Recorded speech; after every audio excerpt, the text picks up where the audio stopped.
ലൂക്ക 10-ാം അധ്യായം. 72 പേരെ അയക്കുന്നു.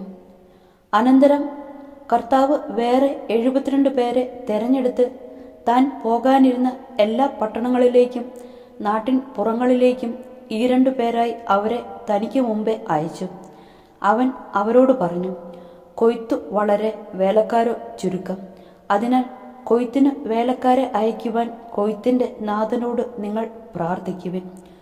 പോകുവിൻ, ഇതാ ചെന്നായ്ക്കളുടെ ഇടയിലേക്ക് കുഞ്ഞാടുകളെ എന്ന പോലെ ഞാൻ നിങ്ങളെ അയക്കുന്നു. മടിശീലയോ സഞ്ചിയോ ചെരുപ്പോ നിങ്ങൾ കൊണ്ടുപോകരുത്. വഴിയിൽ വെച്ച് ആരെയും അഭിവാദനം ചെയ്യുകയും അരുത്.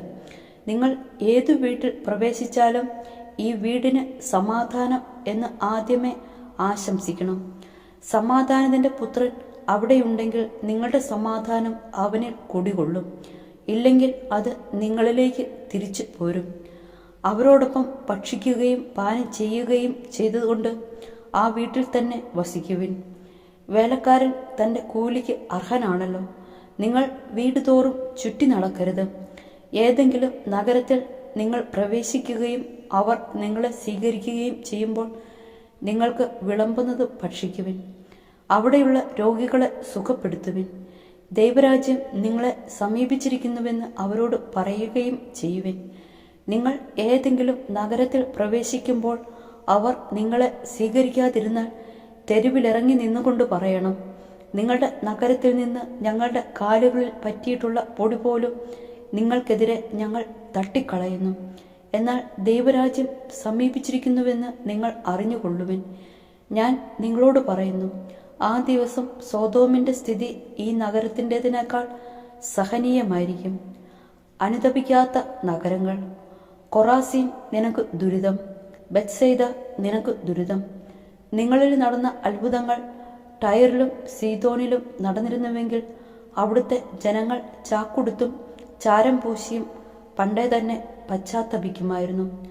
ആകയാൽ വിധി ദിനത്തിൽ ടയറിൻ്റെയും സീദോന്റെയും സ്ഥിതി നിങ്ങളുടേതിനേക്കാൾ സഹനീയമായിരിക്കും. കഫർനാമേ, നീ ആകാശത്തോളം ഉയർത്തപ്പെട്ടിരിക്കുന്നുവെന്നോ, നീ പാതാളത്തോളം താഴ്ത്തപ്പെടും. നിങ്ങളുടെ വാക്ക് കേൾക്കുന്നവൻ എൻ്റെ വാക്ക് കേൾക്കുന്നു. നിങ്ങളെ നിരസിക്കുന്നവൻ എന്നെ നിരസിക്കുന്നു. എന്നെ നിരസിക്കുന്നവനോ എന്നെ അയച്ചവനെ നിരസിക്കുന്നു. 72 പേർ മടങ്ങിയെത്തുന്നു. 72 പേരും സന്തോഷത്തോടെ തിരിച്ചുവെന്ന് പറഞ്ഞു, കർത്താവേ, നിന്റെ നാമത്തിൽ പിശാചുക്കൾ പോലും ഞങ്ങൾക്ക് കീഴ്പ്പെടുന്നു. അവൻ പറഞ്ഞു, സാത്താൻ സ്വർഗത്തിൽ നിന്ന് ഇടിമിന്നൽ പോലെ നിപതിക്കുന്നത് ഞാൻ കണ്ടു. ഇതാ, പാമ്പുകളുടെയും തേളുകളുടെയും ശത്രുവിൻ്റെ സകല ശക്തികളുടെയും മീതെ ചവിട്ടി നടക്കാൻ നിങ്ങൾക്ക് ഞാൻ അധികാരം തന്നിരിക്കുന്നു. ഒന്നും നിങ്ങളെ ഉപദ്രവിക്കുകയില്ല. എന്നാൽ പിശാചുക്കൾ നിങ്ങൾക്ക് കീഴടങ്ങുന്നു എന്നതിൽ നിങ്ങൾ സന്തോഷിക്കേണ്ട.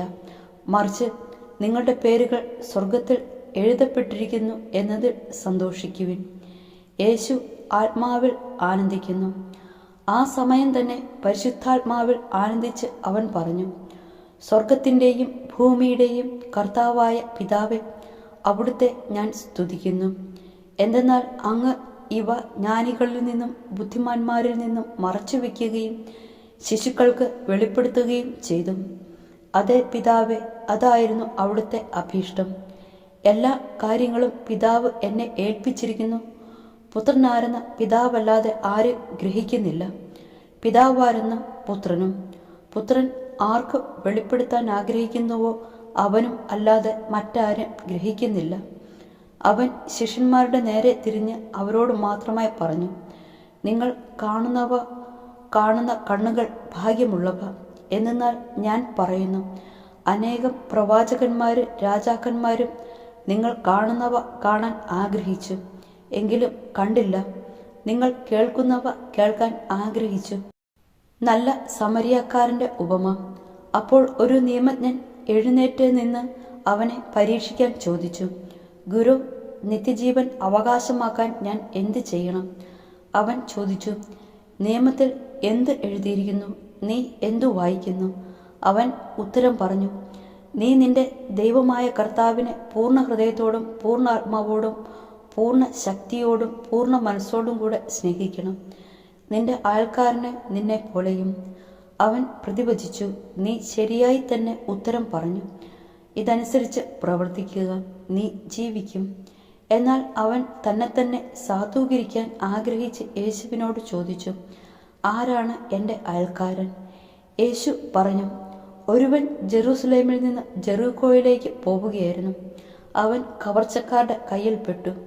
അവർ അവൻ്റെ വസ്ത്രങ്ങൾ ഉരിഞ്ഞെടുത്ത് അവനെ പ്രഹരിച്ച് അർത്ഥഭ്രാണനാക്കിയിട്ട് പോയി കളഞ്ഞു. ഒരു പുരോഹിതൻ ആ വഴിയെ വന്നു അവനെ കണ്ട് മറുവശത്തുകൂടി കടന്നുപോയി. അതുപോലെ ഒരു ലേവായനും അവിടെ വന്നു, അവനെ കണ്ടെങ്കിലും കടന്നുപോയി.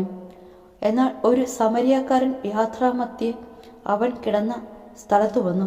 അവനെ കണ്ട് മനസ്സലിഞ്ഞ് അടുത്തു ചെന്ന് എണ്ണയും വീഞ്ഞുമൊഴിച്ച് അവൻ്റെ മുറിവുകൾ വെച്ചുകെട്ടി തൻ്റെ കഴുതയുടെ പുറത്ത് കയറ്റി ഒരു സത്രത്തിൽ കൊണ്ടുചെന്ന് പരിചരിച്ചു. അടുത്ത ദിവസം അവൻ സത്രം സൂക്ഷിപ്പുകാരൻ്റെ കയ്യിൽ 2 ദനാറ കൊടുത്തിട്ട് പറഞ്ഞു, ഇവൻ്റെ കാര്യം നോക്കിക്കൊള്ളണം. കൂടുതലായി എന്തെങ്കിലും ചെലവാകുന്നുവെങ്കിൽ ഞാൻ തിരിച്ചു വരുമ്പോൾ തന്നുകൊള്ളാം. കവർച്ചക്കാരുടെ കയ്യിൽപ്പെട്ട ആ മനുഷ്യന് ഈ മൂവരിൽ ആരാണ് അയൽക്കാരനായി വർത്തിച്ചത്?